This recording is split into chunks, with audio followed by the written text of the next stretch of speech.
শীতের দিন হোক বা গরমের দিন হোক সকাল সকাল ঘুম থেকে আমি মোটে উঠতে পারি না। এটা হচ্ছে আমার একটা বাজে অভ্যাস। তারপরে চেষ্টা করি আমি দুপুরের আগে আমি আমার রুমের সমস্ত কাজগুলা সেরে ফেলার জন্য। তো আমি আজকে শেয়ার করব আমার ডেইলি রুটিন, আমি কিভাবে কি কাজকর্মগুলা করি। আসসালামু আলাইকুম, কেমন আছেন সবাই? শীতের দিন হোক বা গরমের দিন হোক আমি সকাল সকাল ঘুম থেকে উঠতে পারি না। এই অভ্যাসটা হচ্ছে খুবই খারাপ অভ্যাস, কিন্তু কিছু আর করার নাই।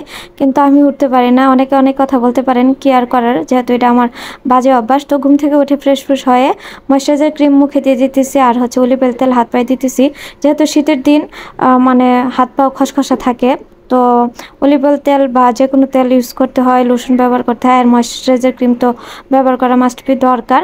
তারপর হচ্ছে আমি প্রথম হচ্ছে রুমটা গুছিয়ে নিব।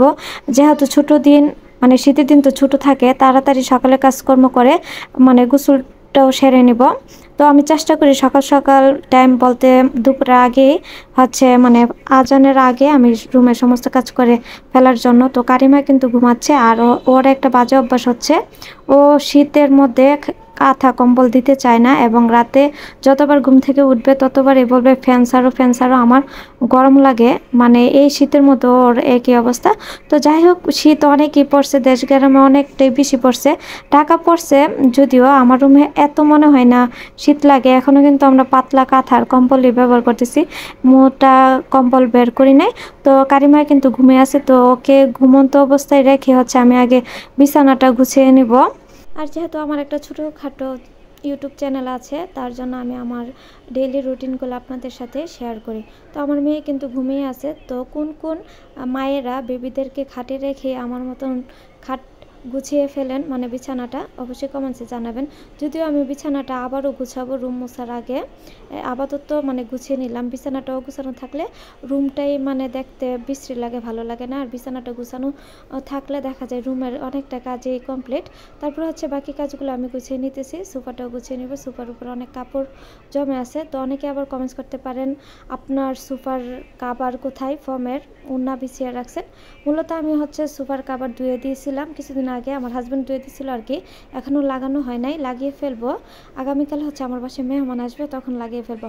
আর এখন হচ্ছে দক্ষিণ সাইডের জানালার পর্দাটা সরিয়ে নিব। এটা হচ্ছে আমার মানে নতুন জানালা, অনেকেই দেখছেন ভিডিওতে। তো এই জানালাটা দেওয়ার পর থেকে শীতের দিনে আমি মানে রৌদ্র ঘরে বসে পাই, গোসল করে রৌদ্রের মধ্যে বসে থাকতে পারি, এবং কাপড় চোপড় ধুয়ে আমি জানালায় মেলে দিলেই মানে কাপড় চোপড়টা শুকিয়ে যায়। যেহেতু আমি ছাদে কাপড় মিলি না, রুমেই কাপড় শুকাই। আর শীতের দিন কিন্তু কাপড় শুকাতে অনেক কষ্ট হয়। এখন আমার এত কষ্ট হয় না দক্ষিণ সাইডের জানালা থাকাতে, রৌদ্র সবসময় থাকে ডাইনিং রুমে। তো ডাইনিং রুমের কাজগুলো করে নিব। যদিও আমি আমার মানে প্লেট বাটিগুলো আমি রাত্রেই ধুয়ে রেখে দিই, রাত্রের কাজ রাত্রে করে রাখি।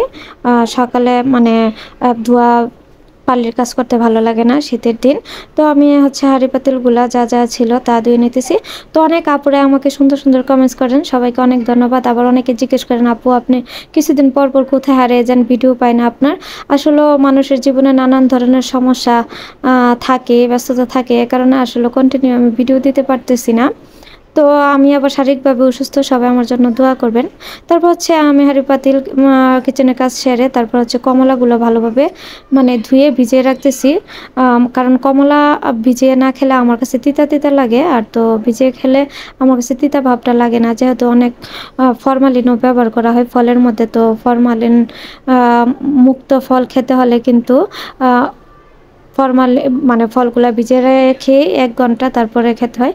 তারপর হচ্ছে কিছু চিপস ভেজে নিতেছি। তো এই চিপসগুলো আমি ভালোভাবে ভেজে হচ্ছে একটা বক্সে রাঁধুনি মশলা দিয়ে রেখে দিব। তো 1 ঘন্টা হয়ে গেছে, আমি কিন্তু মানে কমলাগুলা উঠিয়ে নিতেছি একটা ঝুড়িতে। ফ্রিজে আমি রাখবো না, কারণ শীতের দিন যেহেতু ঠান্ডা ঠান্ডা খেতে ভালো লাগে না। তারপরে হচ্ছে আমি রুমের যে বাকি কাজগুলা আছে সেগুলো করে নেব। আর রান্না করব, যেহেতু এখন করব না, বিকেলে করব, কিন্তু মাছটা বের করে রেখে দিব। মাছটা বের করে ধুয়ে রেখে দিলে দেখা যাবে বিকেলে রান্না করতে সহজ হবে। তো কি মাছ মানে রান্না করব তা দেখে আমি বের করে নিতেছিলাম। তারপরে হচ্ছে আমি রুমের ফার্নিচারগুলো মুছে নিব। তো এখন শীতের দিন এতটা ময়লা আসে না রুমের মধ্যে, গরমের দিন দেখা যায় ফ্যান যেহেতু চলে। আর আমরা যে এলাকায় থাকি এখানে হচ্ছে প্রচুর কলকারখানা, তো ফ্যানের বাতাসের সাথে প্রচুর ময়লা আসে। যতই গুছাই না কেন মানে দেখা যায় মানে মুছে না কেন ফার্নিচার ধুলাবালি পরে মানে নষ্ট হয়ে যায় ফার্নিচার, কয়েকবার মোছা দিতে হয় দিনে। তো শীতের দিনে তো মোছা দিতে হয় না, একবার মোছা দিলে চলে। আর আমার এই টি টেবিলটা নিয়ে অনেক জ্বালায় আছে, টি টেবিলটা যতই মুছে না কেন মানে গুলা গুলা একটা ভাব আসে। তো রুমটা মানে হচ্ছে ঝাড়ু দিয়ে নিলাম, তারপর হচ্ছে আমি ফুলগুলো একটু ঝাড়ু দিয়ে নিতেছি, তারপর রুমটা মুছে নিব। তারপরে এখন হচ্ছে সকালে নাস্তা করব। তো আমি না আমার মেয়ের জন্য হচ্ছে নাস্তা রেডি করতেছি।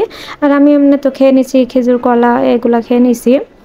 তো এখন হচ্ছে আমার মেয়ে গতকাল রাত্রি বলে দিয়েছিল, মা তুমি আমার আগের মতো নুডলস রান্না করে দিবা, মানে ডিম পেঁয়াজ কাঁচামরিচ এসব দিয়ে রান্না করে দিতে বলছে। তো তার মতো যেভাবে বলছে সেভাবে রান্না করে দিতেছি আর কি। তো অনেক আপুরে আছেন ভিডিও দেখেন, ভিডিওতে কিন্তু মানে লাইক দেন না, অবশ্যই একটা লাইক দিবেন, কারণ আপনাদের একটা লাইক কিন্তু আমার একটা শেয়ারের কাজ করে। তো পেস্ট ভেজে ডিম আর হালকা মানে হালকা ছোট্ট 2টা কাঁচামরিচ দিয়ে দিলাম, যেহেতু মেয়ে জাল খেতে পারে না, একটু ফ্লেভারের জন্য মানে সহজভাবে নুডলসটা রান্না করতেছে আর কি। তো এখন নুডলসটা দিয়ে একটু পানি দিয়ে ঢাকনি দিয়ে ডেকে রেখে দিব। তো 2-3 মিনিটে কিন্তু এই নুডলসটা হয়ে যায়, চটপট সহজ পদ্ধতিতে নুডলস। তারপর হচ্ছে নুডলস প্রায় আমার রান্না শেষ পর্যায়ে। তো মেয়েও ঘুম থেকে উঠে গেছে, ঘুম থেকে ওঠার পর আমি বলতেছিলাম যে মুখ দিয়ে নাও, দাঁত ব্রাশ করে নাও, কিন্তু সে মানে ব্রাশ সহই এসে দেখতেছে তার পছন্দ মতো নুডলস রান্না করেছে কিনা। তো এই ছিল আজকের মতো ভিডিও। সব ভালো, তুমি সুস্থ থাকো, আল্লাহ হাফেজ।